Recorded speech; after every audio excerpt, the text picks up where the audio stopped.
1990, the Americans with Disabilities Act was enacted. 2000, the first version of Narrator was released with Windows 2000.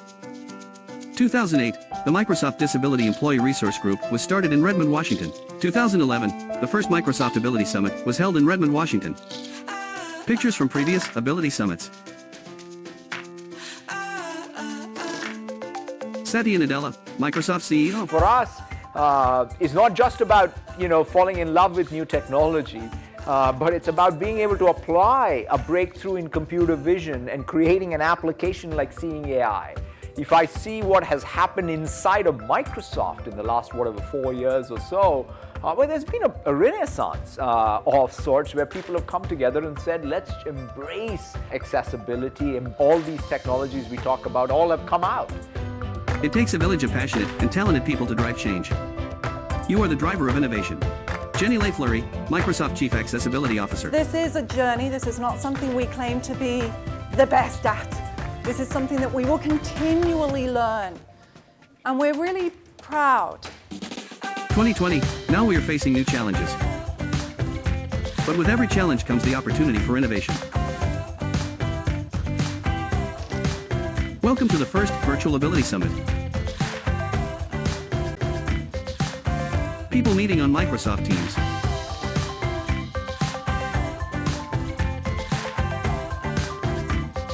Pictures from previous Ability Summits. Ability Summit logos 2013 to 2020. Microsoft.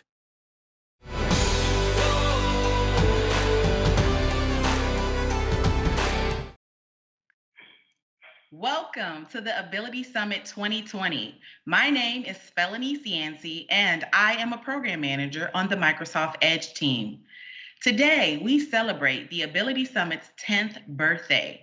For 10 years, Ability Summit has brought together people with disabilities, allies, and accessibility ambassadors to imagine, build, include, and empower the future of disability inclusion and accessibility. Yes, 2020 has brought changes with it. You are all likely joining from your homes, and like all of us, staying safe is our #1 concern. COVID-19 has also impacted the Ability Summit, moving us to an all-virtual event, entirely based on Microsoft Teams. We are certainly experiencing many firsts and confronting many unknowns, but we also see the move to virtual as a huge opportunity. Our attendees have grown tremendously from year to year. Last year was 2,500. This year, we've blown that number out of the water.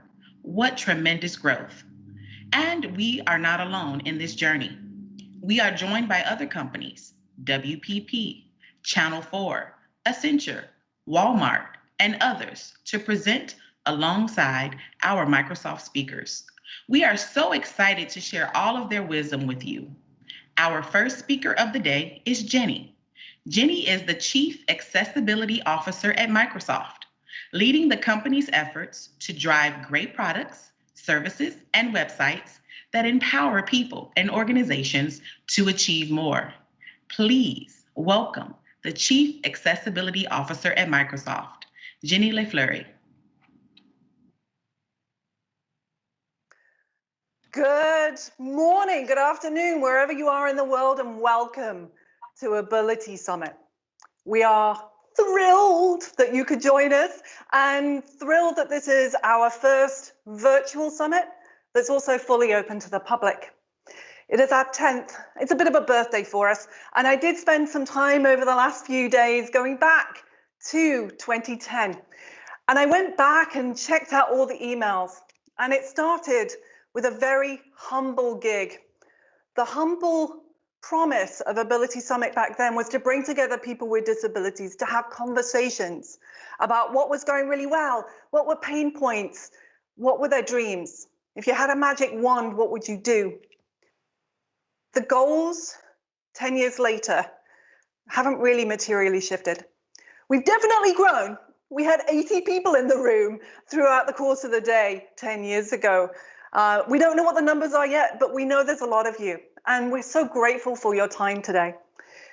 We've also, over the years, had a lot of speakers. We've been thrilled to see just the enthusiasm for the space of disability inclusion and accessibility. Speakers from Microsoft across the span of our employee resource group, executives from Microsoft, including our own CEO, Satya Nadella, President of Microsoft, Brad Smith, and many others, many of which you're going to see in the next 2 days. And also members of what I call royalty, the community of disability and accessibility advocates out there who've been on the journey with us and helped us over these years, giving us feedback and nuggets of joy that have helped us to build. Our journey continues. It actually started way before Ability Summit. It started in the 90s and started, again, with pretty humble start. It was disability groups forming. In fact, one of the first groups was for deaf and hard of hearing, our Huddle group. And also nerds focused on accessibility that started to build amazing wizardry like sticky keys in 1994. Over the years, it's definitely grown and it's evolved. We've also learned a lot on the way. Those two efforts 5 years ago, accessibility and the power of our employees and our resource groups, came together to build a much more cultural approach to accessibility that ensures that we embed accessibility into the core and fabric of what we do going forward. But if there is anything that we've learned from Ability Summit and from the journey, is that we have to collaborate to accelerate.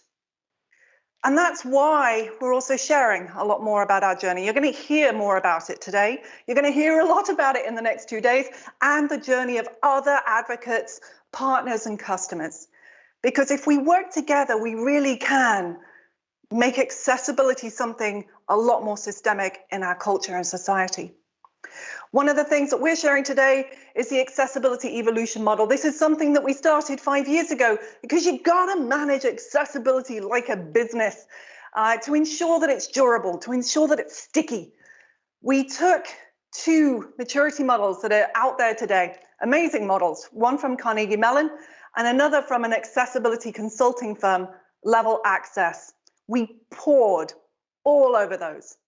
And then we pulled together the wizardry of our accessibility leadership team, which is about 65 and then hundreds more of people across Microsoft that are passionate and dedicated to working on accessibility. And we built a model that would allow us to understand how we're doing. It's got 5 levels to it. And essentially, we use this to help us understand, where are we good? Where do we need to put some effort in? Where are we transparently at? And internally, we've been using this for over 4 years now. We found it to be invaluable. And so you'll find it online today. And what we're doing in sharing about this is hoping that not that you copy it, but you take it, you pour over it as we did Level Access and the Carnegie one, and then you adapt it for what works for you. You make sure that it covers the dimensions that are important to your business, whether it's a small business or a large one, but that they do cover the entirety of your business, from your people and culture right the way through to your development cycle. Every moment that we have with this model has been a learning moment. In fact, over the years, we tweak it, we change it, we adapt it. What it is today will be different from where it is in a year's time.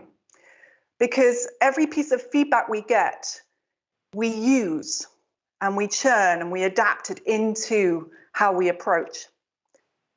There is no bigger learning moment than the one that we're living in right now. Accessibility is more important than ever. Accessibility is the route to access, to information, to independence. We've all had to learn some new strategies. And as I think about the pillars of Ability Summit, to build, to imagine, to include, and to empower, there are some profound learnings that we've had over the last 12 weeks. When we think about build, we think about how our products are being used, how we can take the learning that's come from this gorgeous work at home, stay at home, be at home world, and how have those manifested into our products. You guys have been reaching out, and I love that. We had a 175% increase to our disability answer desk. People reaching out wanting to know, hey, what technologies can I use? Dedicated support and experts on hand 24/7 to help you. What we also learned is that the accessibility features are getting an enormous boost in use. I've always maintained that the features that we have in our products are underutilized. There's so much more and a wealth in there, and we're seeing that. Just a couple of examples. Immersive Reader has gone up 560% since February. 23 million monthly active users right now. And the other biggest one is captioning. Across all of Microsoft 365, whether you're using captioning in Microsoft Teams or in PowerPoint, just exponential growth. And holistically, I'd say Microsoft Teams, which is what we're using today, and I can't wait. I'm already seeing beautiful connections happening online with people introducing themselves and people chiming in. That's the joy of Teams. And the growth there has been phenomenal. But the one thing people have been asking for is I need more of it. And so I'm really thrilled to share that Microsoft Teams Free Edition is coming soon, including the AI-provided captions that are in Microsoft Teams that are in use in most enterprises. It's exciting. And I will say these captions are just gorgeous. They don't replace human-provided captions as someone who is deaf myself, but they do power you with independence when you need to make those calls. We've also learned a lot from our employees. And if I think about the power of our employees and how we include people with disabilities, there's no better or more profound example. We posted 4 blogs so far, which have all been built on feedback and questions from you, and then thoughts and ideas from our employees. So whether you're questioned and you want to know about how to game as a person with a disability, how you want to teach your kids, because man, we're all teaching our kids right now, and I have deep respect for my parents who are both teachers, how to use some of the tools that are in your gorgeous box, and how to have an inclusive and accessible event, which is clearly what I hope you're going to feel in the next 2 days. We're putting our wealth online because people with disabilities are the experts. It's our talent pool. And so by giving a voice to their expertise right now, we hopefully will accelerate. Also, investing in projects that allow connection. There's so many examples, but I have to highlight one that I think just gives a gorgeous lens to the future. This is Project Tokyo. It's come out of the UK, and it's a research project that's looking at the connection between AR and AI. And I want you to imagine the scenario of putting on a HoloLens, being blind, and being able to understand, because of the input you're being given through that device, who is sat at the table and where they are at that table, even when they move to put the dishes away. It's that one example of how you can grow social interaction. And it's never been more important in these times. And lastly, empower. I think one of the most important things about this world is that you can learn how to be a better advocate, a better ally, and a better expert in accessibility. You can make sure that your content, that what you do every day is more inclusive. It can be learned.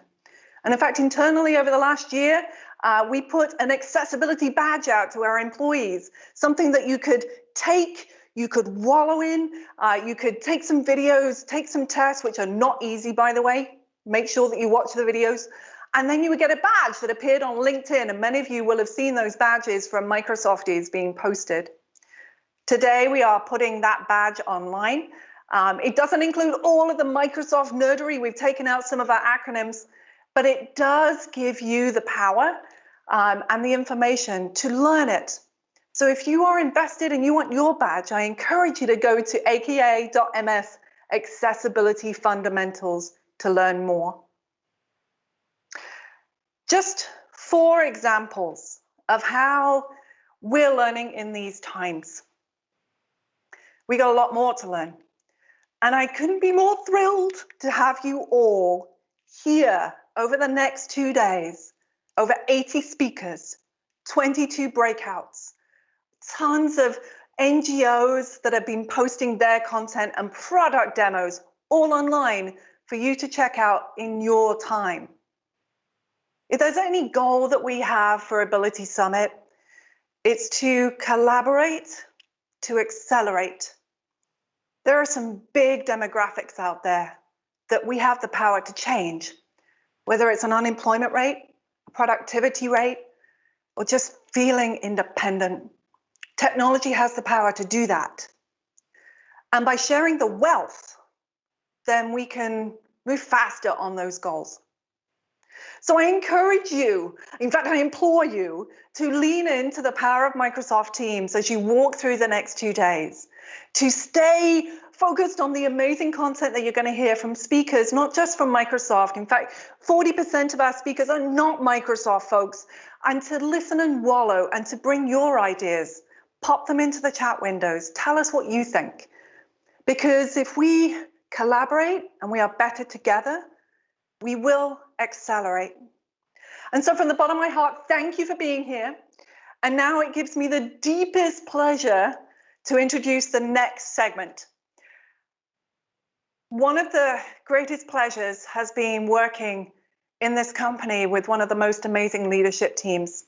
Satya Nadella was the executive sponsor of the Disability Employee Resource Group before he became CEO. And I've learned a wealth from him. I've also learned a lot from Leah Katz-Hernandez, from her time in the White House and the West Wing of the White House, right the way through to the power that she's bringing into the CEO Communications Office. So let me leave you in the capable hands of Leah and Satya, and I wish you the best Ability Summit. Thank you, guys.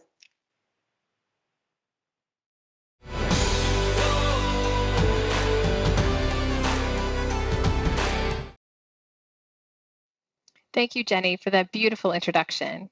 And thank you, Satya, for taking the time to be here with us today.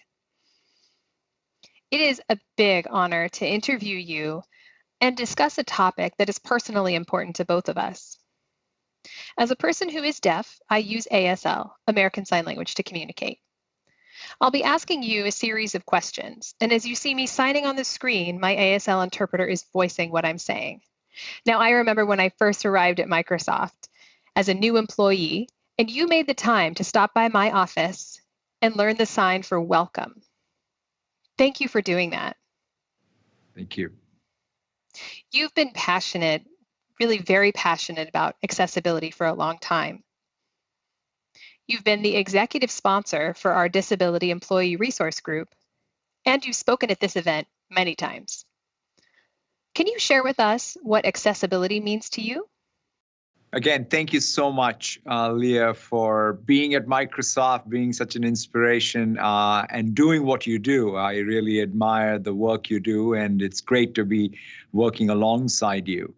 You know, as you said, I mean, to me, accessibility is something that I came to from both a personal experience and, of course, now working alongside very talented people like yourself all throughout Microsoft. In my case, the first time I immersed myself around accessibility, the needs of the community, as well as the technology, was because of my son, Zane, who has cerebral palsy. And as he was experiencing all of what he needed to get done, and in fact, that's how I got to know what a empowering force technology can be to give an ability to empower everyone who has needs around accessibility. And so that's how I came to it.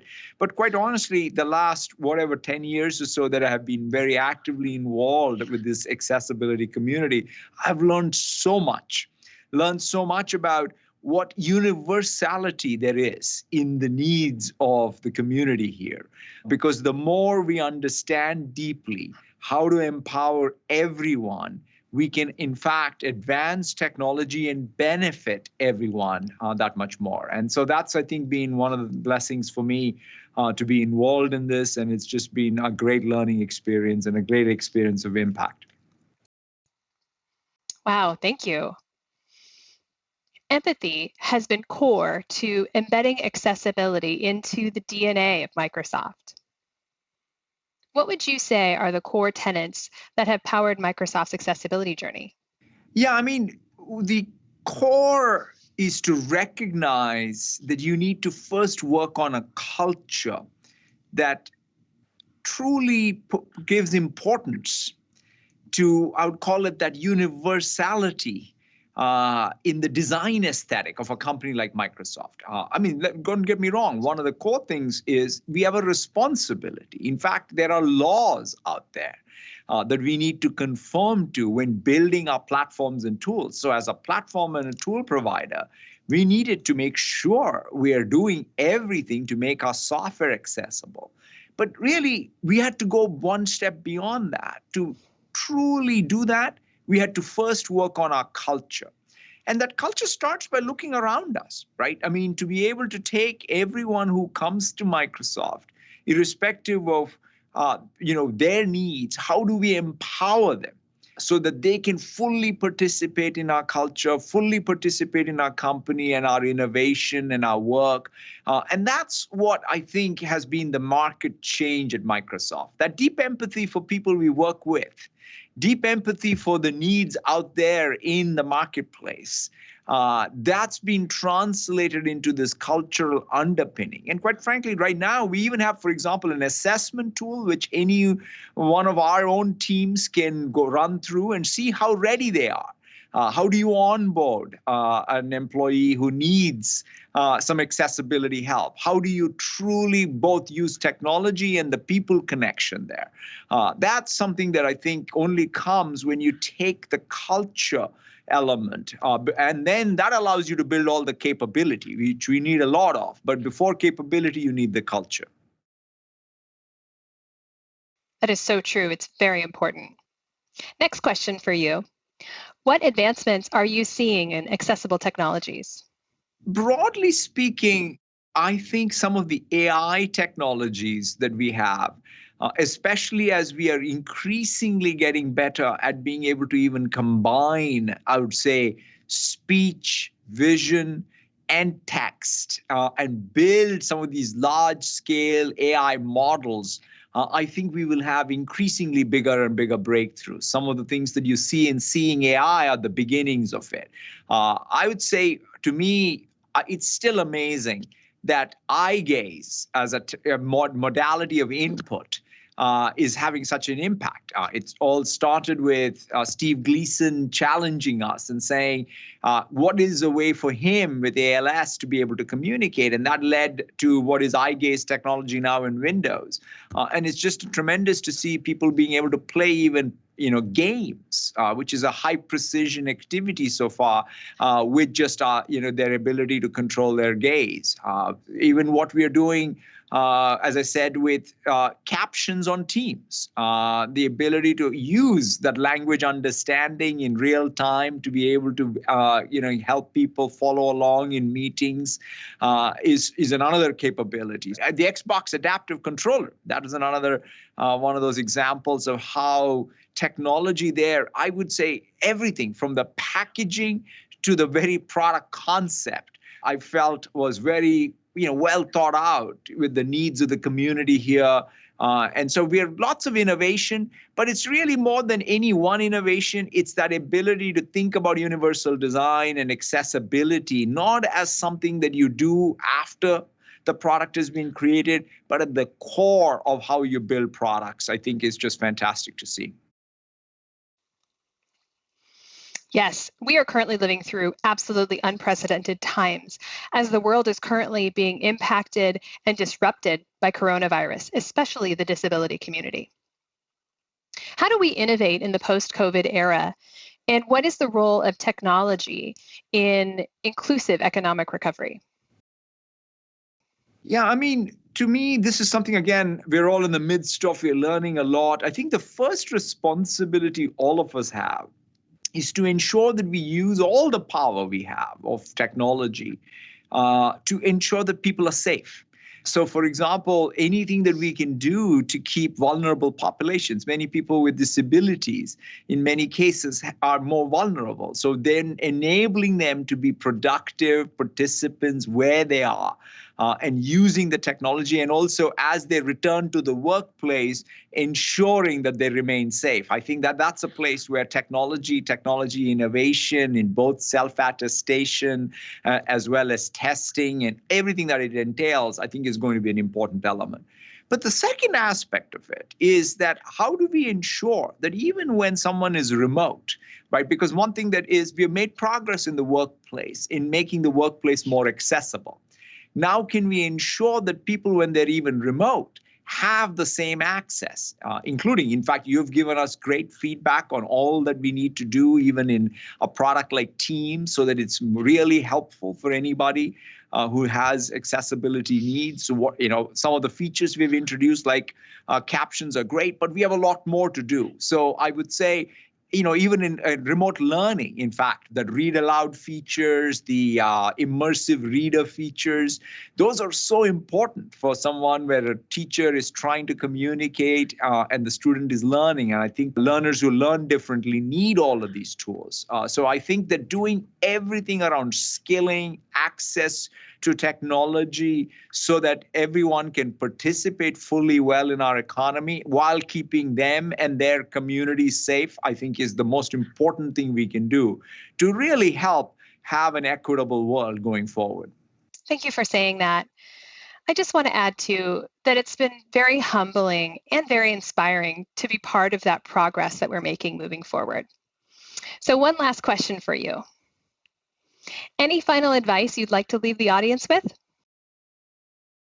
First of all, I'm so thankful for everyone in this community, for who you are, what you do, and the inspiration, the energy that you bring to your work. Because I think that it's through your active participation, advocacy, and support is how we as a community will get better. And I think at Microsoft, we have a real responsibility as a platform and a tools company for us to build those technologies that are going to empower everyone who works here at Microsoft.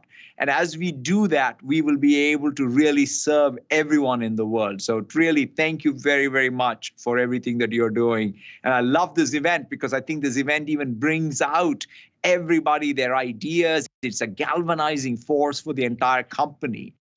And the ecosystem around us. And so that, this is great to celebrate. Use this event as both a celebration and an inspiration. Thank you.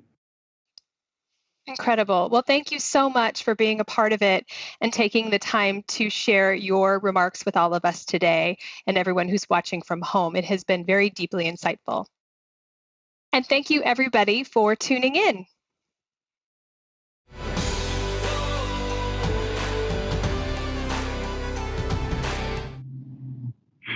Thank you, Satya and Leah, for that wonderful interview.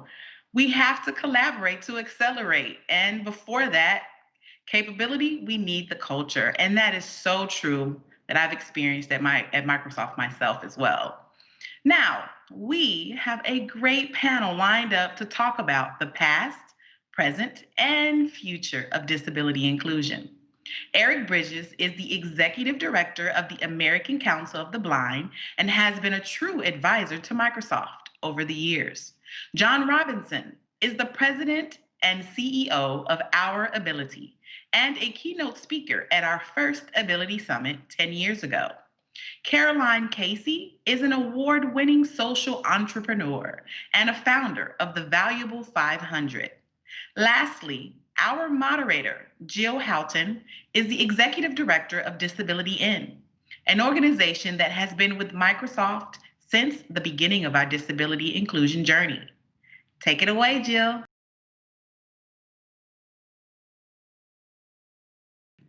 Good morning. My name is Jill Houghton. I'm the President and CEO of Disability In, the leading business resource network that empowers business to achieve disability inclusion through initiatives like our benchmarking tool, the Disability Equality Index. Today, we have the opportunity to engage in an impactful dialogue focused on the past, the present, and the future of disability inclusion. Thank you, Microsoft, Thank you, Jenny Lay-Flurrie, the Chief Accessibility Officer at Microsoft and Board Chair of Disability In, for the value of this discussion and for celebrating the 10th anniversary of the Ability Summit in a virtual, accessible, free manner where everyone can learn. Our guests today include John Robinson, the managing partner, CEO, and founder of Our Ability; Carolyn Casey, the founder of Valuable 500; and Eric Bridges, the executive director of the American Council for the Blind. So we're going to kick it off with John. John, you were one of the first speakers at the Ability Summit. You worked in corporate America for more than 20 years, left corporate America to commit your life to our community of people with disabilities. You're a certified disability-owned business. So talk to us about your memories from the first Ability Summit, what you're working on today, and how does Microsoft play a part? Thanks, Jill. And it's amazing to think it's been 10 years. A lot has changed, and it's been a wonderful 10 years. You know, I can remember being in the room 10 years ago, and while it was much smaller than, I think, the 6,000 people on Teams, being completely inspired by the employees of Microsoft that want to lead on behalf of individuals with disabilities. That was the first thing that really struck out to me as I've thought about this over the years. I remember people in the room wanting to increase employment for individuals with disabilities within Microsoft and their vendors, but maybe just as importantly, to increase accessibility through technology through all the platforms that Microsoft has. I remember a very specific conversation after my talk. Somebody came up to me and they said that they were building a game controller, an adaptive game controller for individuals with disabilities for the Xbox. And I was excited then. And, you know, looking back on that now, wow, what they've done and how wonderful that is. I can remember getting on the airplane, leaving there 10 years ago, feeling humbled and scared, quite frankly. You know, I wanted to achieve more in my personal career than just what I was doing. I wanted to bring together inside a business that I created the stories that I told as far as being a person with a disability finding employment and being a person with a disability that's lived through adaptive equipment, right? And so I wanted to build a business where we bring those things together, a business that would help the millions of individuals with disabilities find better employment and entrepreneur opportunities. You know, in part because of that speech 10 years ago and those feelings, I got invited to speak around the world, at least 500 plus times, to some great organizations and government agencies, including the White House. We started Our Ability, and yes, we're the Disability In chapter in New York State, and we're awfully proud of that. And we've done great work in helping individuals with disabilities through technology find employment. You know, our mission with Our Ability is to lower the unemployment rate for individuals with disabilities from 70%. And we're really proud of that work, and we take it to heart. We do that work in part because of 10 years ago at the Ability Summit. We do that work in part because of our work through technology with Microsoft today. And we do that work in part by where we're going tomorrow, and we're really excited about that. Thank you so much. So moving to the next year, so the second Ability Summit, Carolyn Casey was a speaker. She's also been a disability activist for over 2 decades. So Carolyn, can you tell us more about your journey and what you've learned over this time? Well, the most important thing is patience and grit. But I do have a very unusual story in my coming to terms with my own disability. But 20 years ago is when I finally came out of the closet. I was working for Accenture as a management consultant. I have a congenital condition called ocular albinism, which means I'm registered legally blind. But I had been hiding that.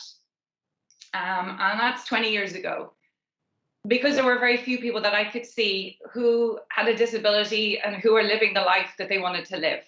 Back then, we didn't have Jenny Lay-Flurrie's or Hector Minto's or Satya Nadella's leading from the top. However, when I eventually came out of the closet, I have been obsessed, and this is what started my work in this space, that the inequality crisis globally for disability was too large for it to be solved by governments and charities. It needs business. It needs the most powerful force on this planet. And not just as a niche market, but seeing the disability community as an opportunity for innovation, insight, and brand differentiation and talent, and across the supply chain. And it has been my obsession. So when I got to the Ability Summit in 2012, I'd been in this space for 12 years. And yeah, we'd seen great change. I'd set up many organizations, but we hadn't seen the transformative, accelerated change that I'm impatient to see. And disability, certainly at that time, and still sort of is the sidelines of this very siloed diversity and inclusion agenda. And I guess my other obsession is, well, if we could get 500 Satya Nadellas, or the leaders, because leaders make choices and those choices create culture. And the only way for us to operationalize and normalize disability business inclusion is we need leaders. And I have been carrying this dream around with me when I got to the Ability Summit in 2012. And it's a real pleasure to come back and be here to say, well, that movement that we wanted to create has been started. We launched it in the World Economic Forum in Davos in 2019 with 5 of the most important business leaders in the world with the disability community. And our intention is to create the first global CEO community that will radically transform the business system through opportunity and leadership. And I have to say, there is nothing more exciting here than to say we are at 280 companies. And that collective mass, we're over 50% there, is as we build this community, the next phase, the exciting phase, is to activate this community. So all the work, like for example, that John is doing, that it's part and it's normative in all of our systems, that the index that Disability In uses, that these are tools that all companies will use. So it was great. It's a lot of stubbornness, but it's wonderful to be here. And I just want to acknowledge Microsoft. They were one of our first to join. Reid Hoffman, who was on the board of Microsoft, was our first backer, and all the support from Jenny and from Hector. Thank you, Caroline. So our next speaker, Eric Bridges, was a speaker at the Ability Summit in 2017. Talk about having grit. Eric has contributed to the passage and implementation of countless pieces of legislation. So Eric, reflecting back, let's go back 10 years ago and talk about, how was Microsoft perceived by the blind and visually impaired community, and how has that perception evolved over time? Sure. Well, it certainly has evolved. 10 years ago, a law that we played, my organization, the American Council of the Blind, played a leadership role in getting signed into law and being in the East Room of the White House with the president and meeting with him the day of its signing.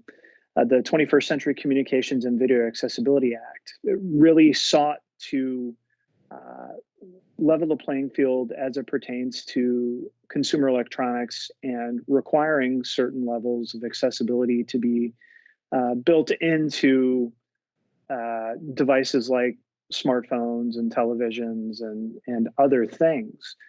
That occurred in early October. It was a great momentous achievement for not just the blind and visually impaired community, but also the hearing loss and deaf communities as well, and others.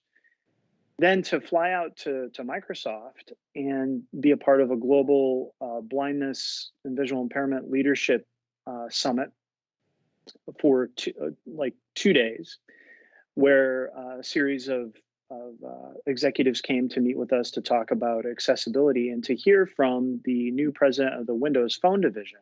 Yes, remember those days when Microsoft had a phone, the Windows Phone, and they were going to compete in that arena. We were told by the president of this phone division that the first generation and likely the second generation of this phone would not be accessible to our community, and there would be no way to even go out and have gained third-party access to this phone. So it was a kick in the teeth. Here I'd just been in the White House with this tremendous achievement, seeking to require, frankly, smartphones like the Windows Phone to be accessible. Over the next few years, we continued our interactions with Microsoft, and what I came to realize is that the leadership within Microsoft wasn't where it needed to be with regard to accessibility. It didn't prioritize it. There was a dedicated yet small group of folks working inside the organization that really cared. They were passionate about it, but there was a challenge. There was a bottleneck. There wasn't budget. They weren't located properly within the organization to be able to collaborate or make decisions. And then all of that really culminated in 2015 with the introduction of Windows 10. And unfortunately, Windows 10, when it was introduced in July of 2015, had an inaccessible PDF reader, an inaccessible browser Edge, as well as an inaccessible mail client.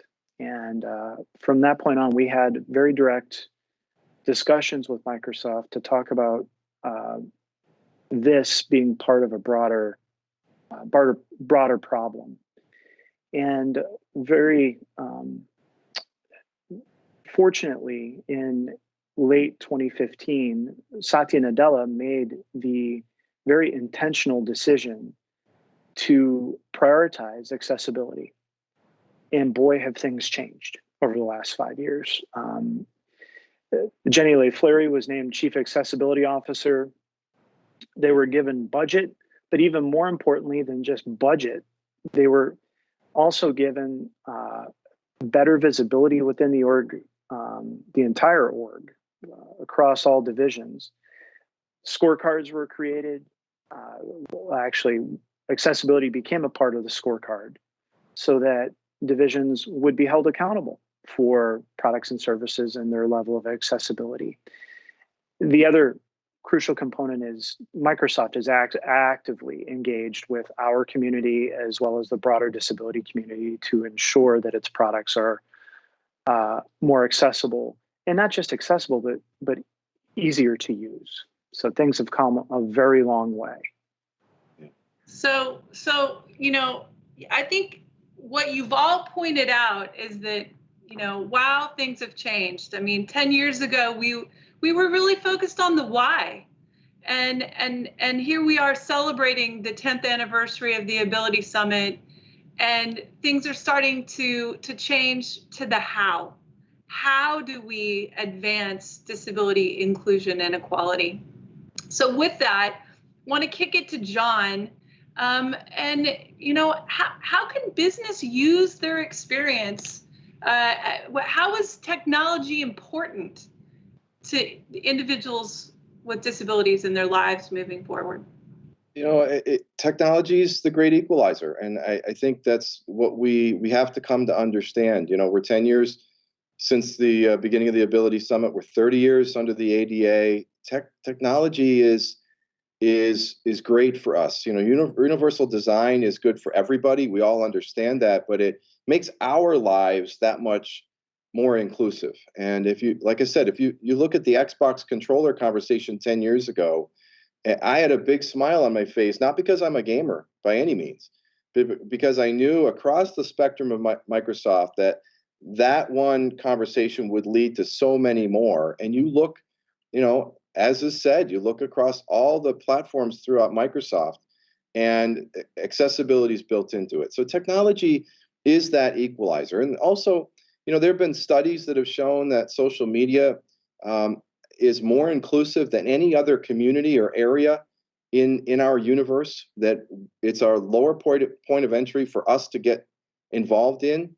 And so, it's great. We should harness that as people with disabilities. We should embrace social media as much as we can, because it is a great place for us to communicate. So we use technology to communicate.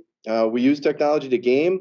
And with what our ability is doing, we want to use technology to help lower that unemployment rate for individuals with disabilities. You know, about 10 years ago, I wanted to build a portal for individuals with disabilities where we could sign in, tell us who we are, tell us what our skills are, and match to open positions. And in the past 10 years, we have worked with thousands of individuals with disabilities and multiple businesses around the United States to find each other through this technology. But we know that with the advancements that are made with AI and specifically Microsoft AI, we could take that to the next level. So we are really excited about working with Microsoft AI for Good and Microsoft Education to create a better interface, a better widget, where we use AI to do a better job in drawing out our skills and our interests and how that really fits out into the employment universe. And it's really, really important because I know as a person with a disability, it's really hard to talk to a job coach, to talk to a recruiter, because I'm worried about how I present myself. And I know that as people have come through our system, that same barrier is there. But I also know that I'm willing to talk to my tablet, my phone, the computer. And so by using AI to draw out best skills, best ability, that we can do a better job in presenting a skilled, excited, ready workforce. You know, we're really proud of this work that we're doing with Microsoft, not just with Microsoft, but we're proud of the relationships that we have, like with Disability In, but also the vendors that have presented themselves through Microsoft, like Blue Granite, who's helping us build this website, like Zamo AI, who's helping us create a voice platform, which is amazing. And then the good folks at Syracuse University who continue to work with us, but also through Microsoft, which is wonderful. We know at this 30th anniversary of the ADA that technology is the great equalizer. Well, I mean, we're experiencing it right now, right? We thought we were going to be in person, and here we are virtually in an accessible platform. So, Yep. you know, speaking of that, Caroline, these are unprecedented times. And just wondering, how can business use the experience of this pandemic, this time that we're living through right now, to become more inclusive in the future? Well, you're so right. This is no longer about the case for why. We're right in the middle of how. And John was saying 10 years ago he was scared. I'm scared now. Not scared of what we can't do, but scared of the unbelievable opportunity that we all have to do transformative business system change. Because this is what the coronavirus has taught us. Number one is that we have had mainstream isolation collectively around the world. People have experienced that. And even if it's only momentarily, there's an empathy for what it's like to have your freedom taken away or to be excluded. And that's right throughout the world. Number two is we have seen that our business systems have changed. You know, for so long, we've used excuses that it's too expensive or too complicated or somebody else needs something more.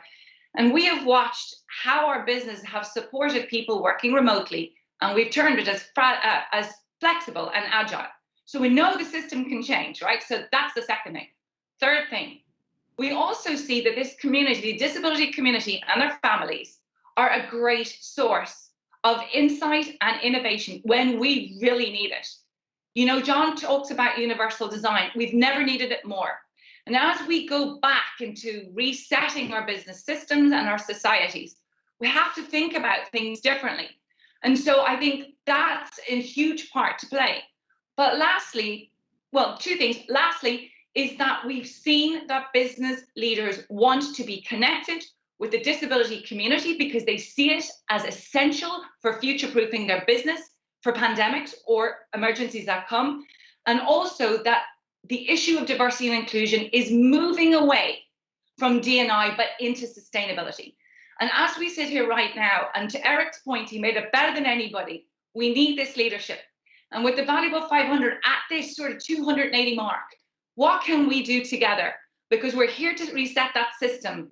And with the power of those leaders, if we had, as Eric said, 500 Satya Nadellas to work internally in their cultures and externally in the system, we could do this. So I have never been more excited, but also scared, because I just don't want to let this opportunity go by. So yeah, I'm game on.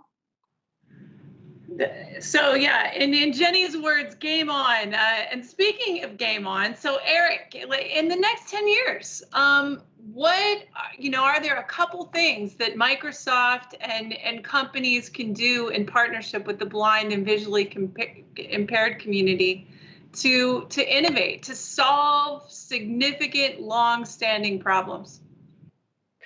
Yeah, so I think that some of this technology already exists, but it's not been sort of coupled together or paired together in ways that will actually solve for the problems that we have. One of the biggest problems that we have, and this is, the technologists out there, the futurists will go, oh, geez, but actually being able to put together a professional document that includes images and charts and other things that are highly visual. As a professional, I simply can't do that today. I have good skills. I know Word, I know PowerPoint well, but at the end of the day, when I'm putting a document together for my board, let's say, or for another meeting or conference of people, I still have to have somebody sighted proof it for me. And it's irritating. It simply is irritating.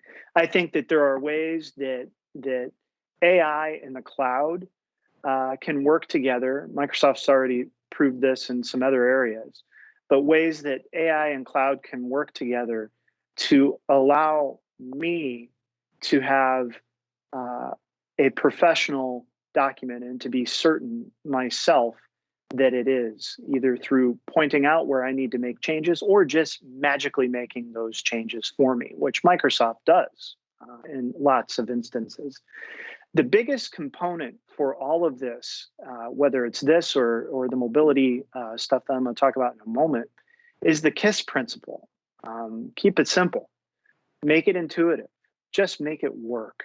Microsoft is getting a lot better at that, as are other tech companies.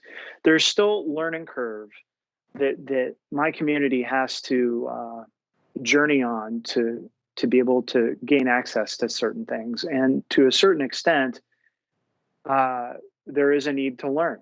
However, it shouldn't take me too long. When we talk about mobility, the Seeing AI app, which I love, and my wife, who's also blind, she and I use it regularly for everything from looking at our 5-year-old little boy Tyler's homework to looking at labels on wine bottles or pill bottles or what have you. It's an awesome tool. It's been around for almost 3 years, and they've continued to iterate off of it. Soundscape is another great tool, allowing you to figure out where you are as you're walking down the street or even in a moving vehicle. What if there was a way to marry those two and utilize those technologies together, either through a camera or the camera on your phone or through a camera on a set of glasses, to be able to walk down the street and figure out where you are in real time without the need of any further assistance. At the end of the day, all I want is everything. And what I mean by that is I don't want anything more than what the sighted community has, but I know that we don't have the same level of access to everything that the sighted community has. I'm willing to work with companies like Microsoft, who are clearly dedicated to making our lives better through the innovation of their technologies. But I want everything, and we're not going to go away until we get it. Thank you so much. Thank you to all of our speakers. I think what we've heard today is that clearly business has the power to change the world. You have the power to change the world. And the key to the equation is working in partnership with people with disabilities. Together, we have the ability to drive innovation. And to Eric's point, all we want is everything. And technology is that force that can empower all. So if you're looking to get started on the journey and you don't know where to start, I'd recommend utilize tools like the Disability Equality Index. Get started. Take action. Thank you, Microsoft, and thank you to each of our speakers today.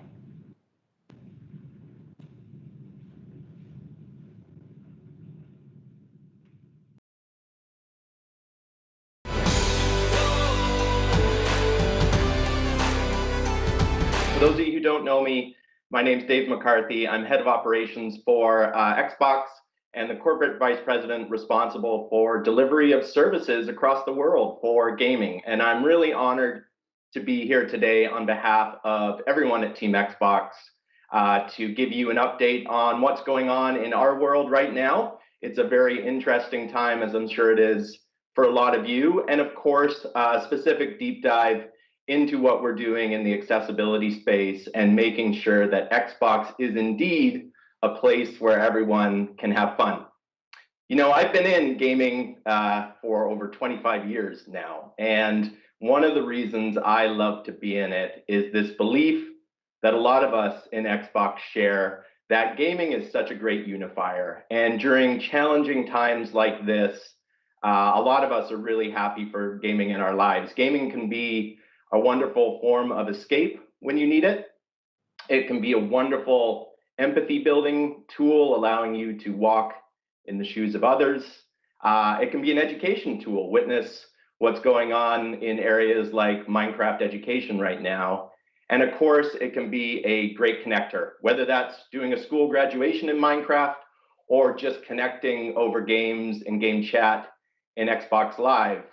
And we are experiencing record connections right now, record usage in gaming with Xbox over our services like Xbox Live. And we wouldn't really want to come to those record numbers under the circumstances that we are right now, but we're sure glad that gaming is there to play a critical role in people's lives when they need it most. And especially important for us is to look out for our various disability communities and make sure that they are experiencing a friction-free time and getting to the fun.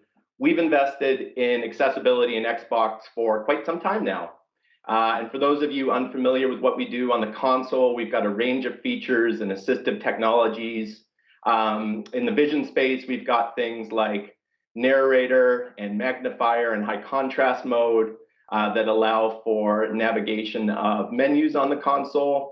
On the audio side of things, we've got services like speech-to-text translation that run live in some of our games and party chat scenarios that are there to help people with hearing challenges. And we've invested a lot in the controller space, obviously. You heard the panel mention earlier our work around controls. We have a bunch of controller button remapping functionality. We have a mode called Copilot, which essentially splits one controller into two functionality-wise.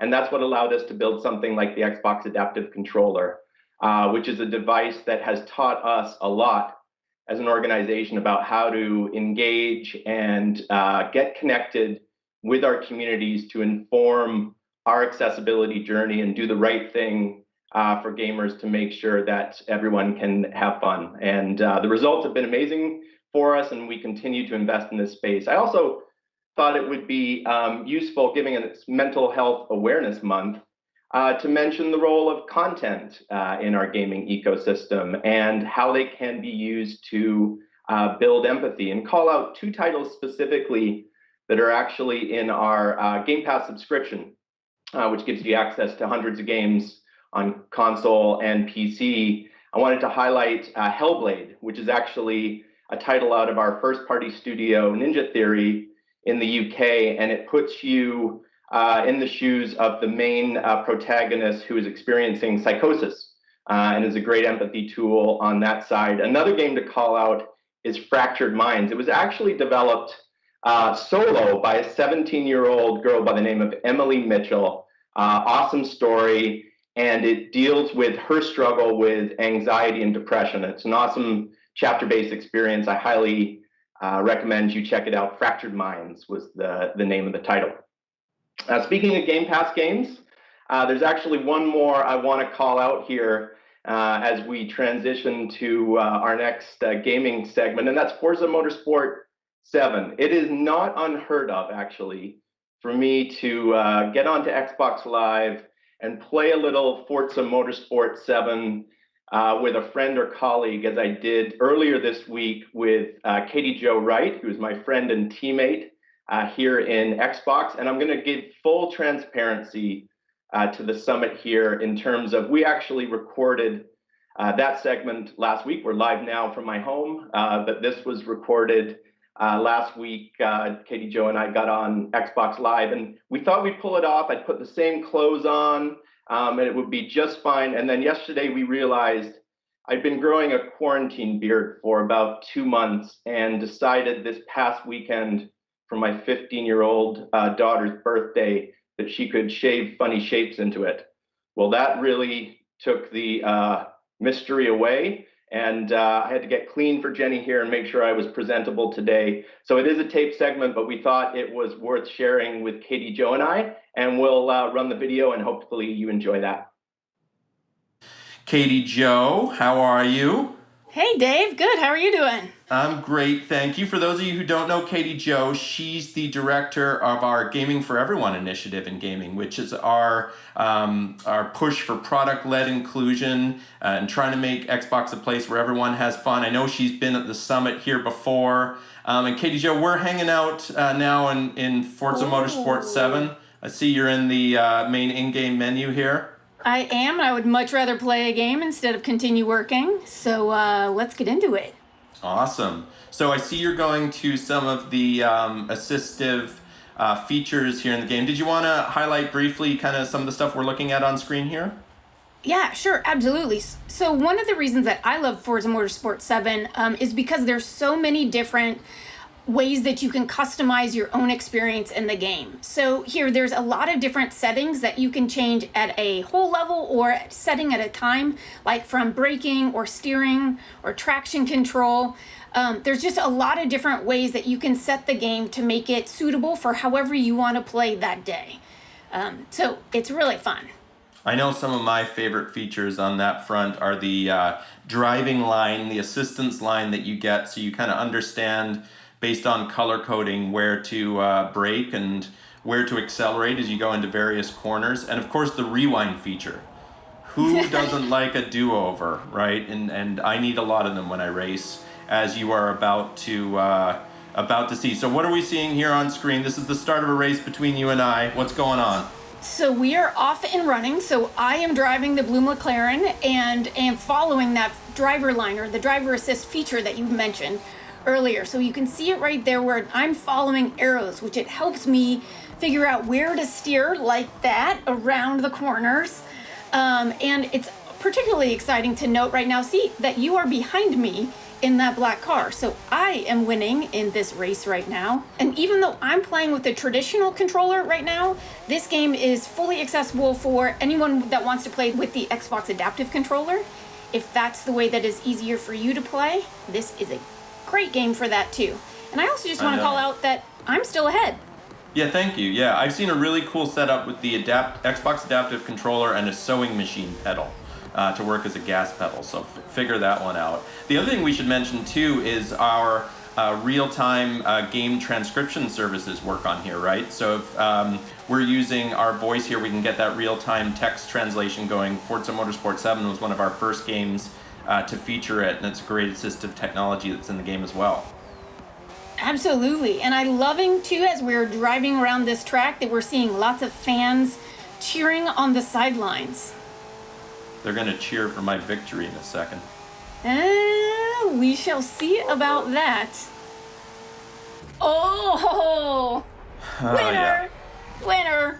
All right. Well, I'd like to say that's the first time it's happened, but that would be a lie. Now, the reason we chose Forza Motorsport 7 for our hangout here it's not a coincidence, right? There's something else going on with Forza that we wanted to share today. Absolutely. So I am incredibly excited that there is a tournament that we are hosting this weekend. So it's going down May 30th. Where more than 35 Special Olympics athletes from 12 different states across the US will be racing in a virtual, live-streamed Xbox gaming event featuring Forza Motorsport 7. So if you want to see really good drivers, you should tune in on Saturday as opposed to Dave and I. But really, I want to even kind of take a step back and say that in the midst of this pandemic, the connection, community, and benefits that Special Olympics provides to its athletes has really been drastically impacted and exacerbating the sense of isolation that many people feel with intellectual disabilities daily. And so kind of like how this Ability Summit is going all digital, it's been really cool to see how the Special Olympics is also adapting and finding innovative ways for their athletes to connect, compete, and have fun together, which is also what gaming is all about.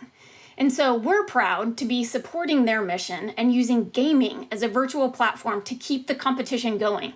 And I am super excited to see the one-of-a-kind award ceremony that is created in Minecraft. And more than the competition itself, connecting the athletes with fans, families, and friends as we all come together to support and embrace this community. So for those of you within the Ability Summit that want to share a message with the Special Olympics athletes to let them know that you're rooting for them and cheering them on, you can go to Flipgrid and record a message that will go directly to them. So that site is flipgrid.com/SO Xbox event as one word. So from what I've seen, when the going gets tough, nothing can dim the powerful spirit of the Special Olympics athletes. So not to get super cheesy here, but buckle up because you won't want to miss the racing event of the season. Oh my, I thought I was going to be the only one with a dad joke today, but you did not disappoint. So thanks for that, KJ. We're obviously huge fans of Special Olympics here at Xbox. And just for everyone's awareness, on Saturday, May 30th at 12 o'clock Pacific, 3 o'clock Eastern Time, you can tune in on Mixer, Twitch, or our official Xbox channel on YouTube, and we'll be doing a live broadcast of the Forza Motorsport 7 race with the Special Olympics there. Can't wait to show that off. In the meantime, we hope to see many of you on Xbox Live playing our games and having fun with you. I want to thank everyone at the summit here for giving us the time to drop in today. Stay safe. We'd love to come back again, and thanks again for the time. All right. Bye-bye, everyone.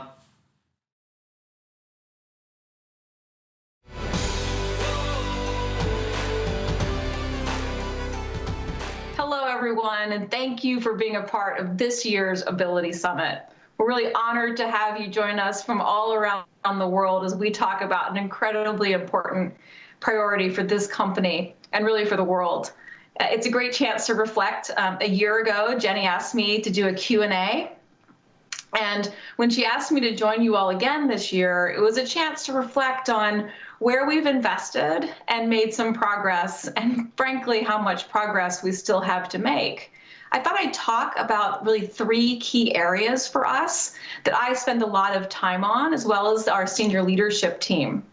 The first is about our supported employment program. We continue to make progress and are a proud home to many terrific employees who are contributing every day as we search and have an effort to grow our business, to grow our impact. And we couldn't be more thrilled to have these employees join us on that journey, making meaningful contributions in almost every function and every area of our organization. That being said, we also know how much more work there is to do to encourage our employees to learn how to best make these employees successful, how to be a great manager, how to learn those terrific skills to make sure everybody can reach their career ambition, and the important role it plays in our commitment to pay minimum wage to these employees, no matter where they work around our globe. This is a really important criteria for us as we move into the second phase that I want to talk about, which is really the physical footprint of our buildings. Physical accessibility has been a journey for us as a team. I'm the proud owner of a real estate team supporting hundreds of buildings around the globe.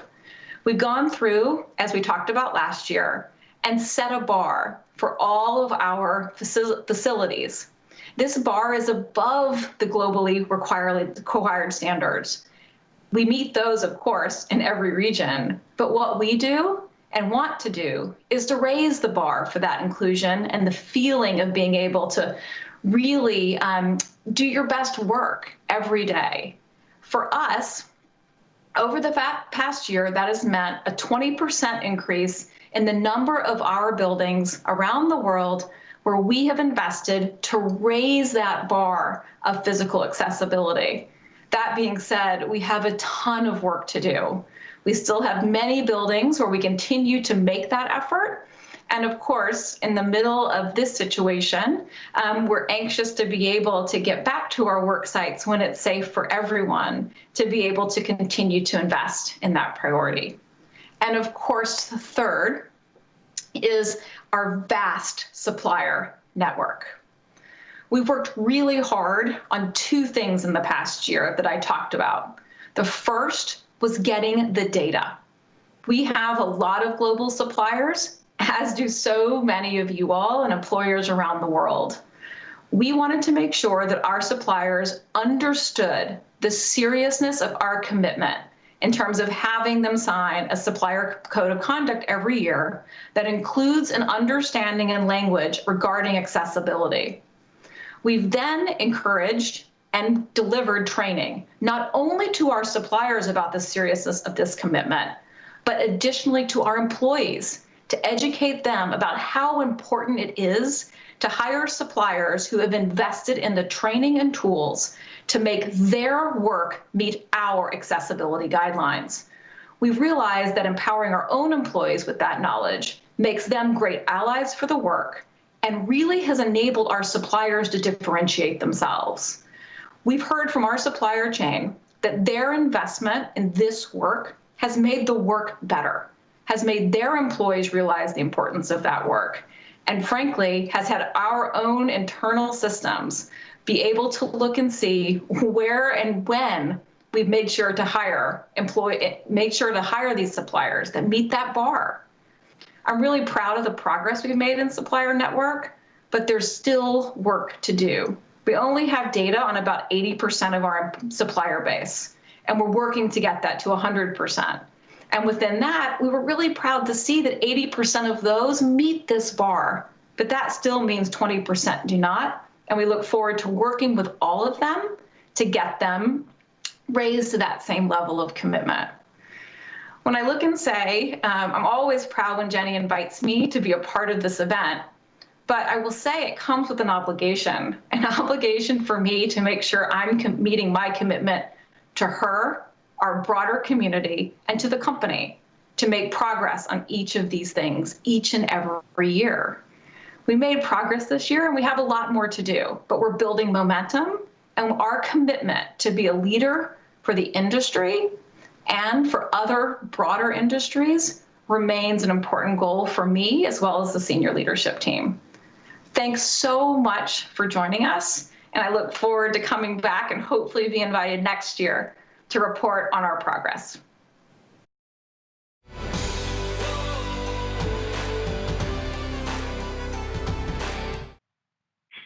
Thank you, Dave and Amy. I want to tell you a little bit about my personal story.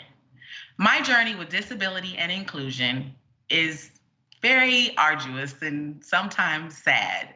Ever since I was 8 years old, and I built an enormous bridge out of popsicle sticks with cars on the bridge and lights all around it, I knew at that moment that I wanted to become an engineer. From that moment, every class that I attended, every job that I worked, was to propel me forward towards my goal of becoming an engineer. Along the way, I faced a lot of adversity, especially being a woman of color. I felt accomplished, though, because I had graduated with multiple degrees and I had become a software engineer at a very prestigious company. I traveled the world and back again. I was happy, life was good, and then it wasn't.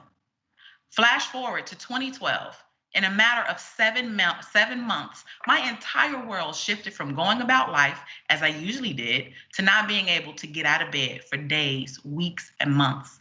I lost my memory, and with that, the ability to program. I was in excruciating pain, so typing was no longer something I could do. Due to the nature of my job, my doctors took me off work, and I saw how many external barriers there were for people with disabilities. Something in me clicked, though, and the engineer in me wanted to solve this problem, not just for myself, but for everyone. In 2015, I enrolled in school to give me something to do besides dwell on the fact that I was sick. Going back to school with a disability meant I had to ask for accommodations, a longer time to take my test.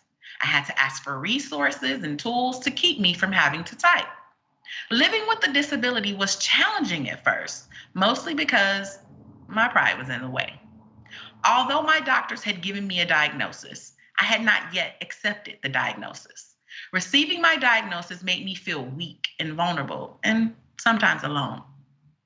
It was hard for me to express how lupus affected me. The easiest road was to accept the fate that the doctors had given me. But those who knew me well know that I'm a fighter, so I had to keep moving forward. In 2017, I performed a search to find out which companies were hiring people with disabilities. Microsoft, the Ability Summit, and Disability:IN all came up in my search results. I applied and was selected out of 1,000 applicants to be a next-gen leader. And that meant that I could have full access to mentoring, resume help, and interview tips. I hypothesized that if the right tools and technology were given to me, that I could go back to work. That hypothesis was validated in 2018 when I took a PhD internship with Microsoft. At the end of my internship, I accepted my offer and officially joined in April 2019. I am living proof that with the right accessibility tools and accommodations with the right company, going back to work with a disability is very much possible.